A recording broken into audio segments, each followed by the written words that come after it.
bayan naman ng Palo sa Leyte. Marami sa mga nasawi sa hagupit ng bagyo ang inilibing na sa mass grave. Sa gitna nito, patuloy pa rin ang nakawan, ang masaklap. Mga menor de edad na dayo umano mula sa ibang lugar ang nasasangkot.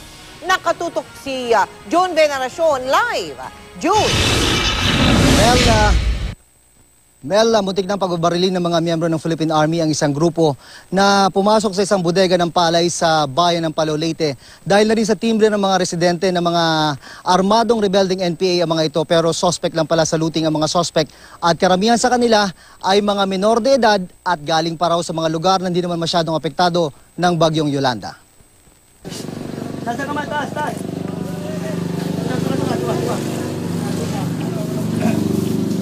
Oh, pila. Kabilang daw ang mga suspect na ito sa nagransak sa isang bodega ng palay sa bayan ng Palo, Leyte. Muntik na silang pagbabarilin ng army dahil sa nakarating na report mula sa mga sibilyan na mga armadong rebelde ang grupo. Karamihan sa mga nahuli ay mga minor de edad. Pero ang unang na-corner ng mga sundalo ay ang driver ng truck na ginamit daw ng mga suspect sa looting. Ito ang driver na ito. Dapat tanungin ito kung ilang beses na nagbiyahe. Ano nangyari, sir? Ngayon lang ito, sir. Beses karap. Kaya ba? Then itong mga grupo ng tao dito, sabi nila, ito yung PNPA, ito daw, nasa truck. Ito daw, nagnanakaw, may mga baril daw. So huminto kami dyan at inunahan na namin. Pinutukan na namin, pero hindi pa naman namin tinarget pa. Para mag-drop lang. Bukod sa looting, problema rin ng bayan ng Palo ang mga biktima ng bagyong Yolanda na inilibing na lang sa mass grave. Kasama sa mga nakalibing sa harap ng simbahan ng asawa ni Faylene Cabalunos na si retired Senior Superintendent Eugenio Cabalunos. Pagkatapos magretiro noong Hunyo at matanggap ang retirement pay, isa raw sa mga unang binili ng asawa ni Faylene ang isang lupa sa sementeryo. Gusto niya pag mamala siya, hindi ako mahirapan daw maghanap ng para sa kanila, burial niya o ano ba. Na may libing siya ng maayos. Pero wala kang magawa kasi kahapon pa lang namin nakuha. Nasira ang sementeryo kung saan nakabili ng lupa ang asawa ni Faylene. Kaya ganoon na lang ang sakit ng nararamdaman ni Faylene dahil hindi niya nasunod ang hiling ng asawa nung siya ay nabubuhay pa.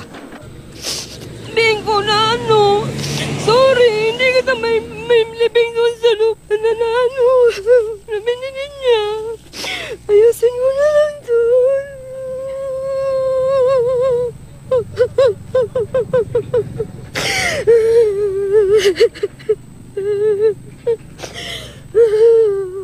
Siguro naman maintindihan ka ng asawa mo. Sa tingin ko naman, kasi hindi naman ako nagpabayay.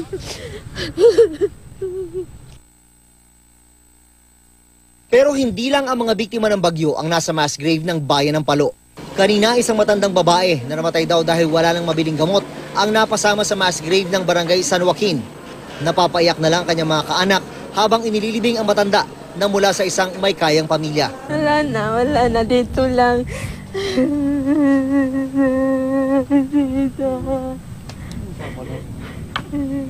Isa sa matinding tinamaan ng bagyong Yolanda dito sa barangay San Joaquin, bayan ng Palo, ay itong kanilang simbahan. Gawa pa daw ito ng panahon ng World War II, pero sa nakikita natin ngayon ay napakalaking pinsala nga ang tinamo nito. Ang mga silya halos hindi na mapapakinabangan. Pero nasira man ng bagyo ang kanilang simbahan, isa lang daw ang kanilang natitiyak, hindi ang kanilang pananampalataya. Pero kailangan din daw nila ng tulong, hindi lang sa Diyos, kundi pati sa gobyerno.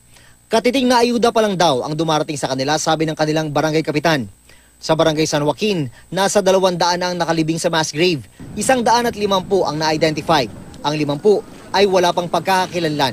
Mahigit 100 pa ang nawawala hanggang ngayon. Wala kaming katulong mag-retrieve, wala kaming body bags, walang tulong na natatanggap. Even me, to tell you, 100 bodies I had retrieved right here. Nangangamoy patay na kami. Sana po, national government help us. Including my father. Na-retrieve siya 4 days bago ko siya nakita. Mr. President and Vice President, sana tulungan niyo po kami.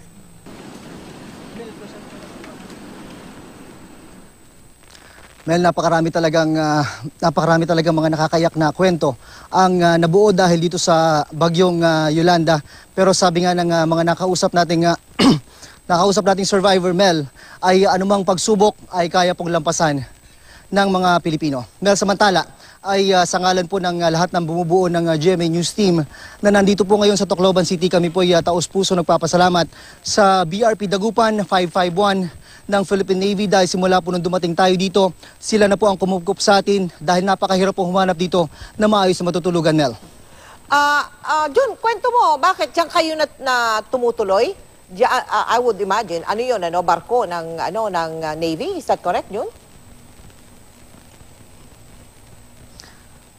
Cargo ship ito, Mel, ng Philippine Navy dahil nung dumating tayo dito, medyo 10 oras na ng gabi doon at ang advice sa atin, napakadelikadong lumabas ng port dahil kaya nagbakasakali kami na makituloy dito sa barko ng Philippine Navy at kami naman ay pinaunlakan. Binigyan kami ng maayos na matutulugan, maliliguan. Yan po kasi ang pinakamalalaking problema ngayon na kinakaharap ng mga taga Tacloban City. Talagang halos wala ka na mahanap na maayos na mapupuntahan dito, Mel. Jun, yung kaninang naulat mo yung mga mass grave, no? Saan galing yung mga bangkay na inilibing doon ng sabay-sabay, Jun? Yung mga yun na Mel, ang kwento sa atin ng kapitan ng barangay San Joaquin ay inanod po yun, mostly mga taga-barangay San Joaquin po yun. Ang breakdown po nun, Mel, kung maalala ko lang ay nasa 200 na yon yung mga nakalibing doon. 150 identified na po yun. Yung mga 50 hindi pa na-identify.